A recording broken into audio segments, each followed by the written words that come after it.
I read a book called Israel in the Mind of America by a well-regarded journalist, author named Peter Gross. He was at the New York Times for many years. He was at Harvard. He wrote a number of other nonfiction books. He is, if anything, he tilts towards Israel. He's certainly much more sympathetic to Israel than to the Palestinians.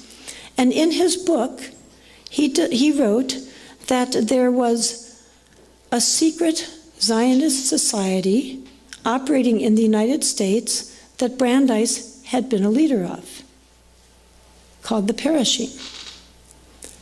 And I thought, where in the world did that come from? So, of course, I read the footnote. In fact, that's how I got all my information. I read book after book. I'd read the footnotes, get more books.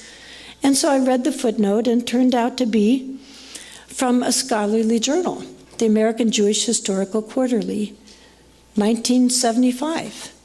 Has an article we have now posted online so everyone can read it, called The Perishing, a Secret Episode in American Zionist History. Well, who was the author? Was this one of these anti-Semites that we always hear about? This was Dr. Sarah Schmidt, an Israeli professor at a mainstream Israeli university.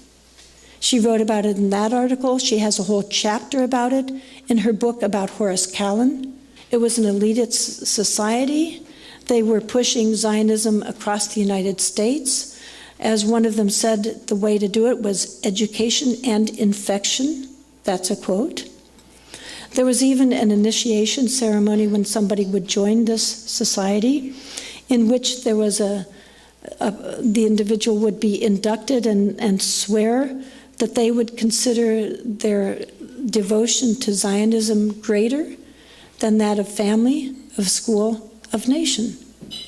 And 2 Supreme Court justices were in that.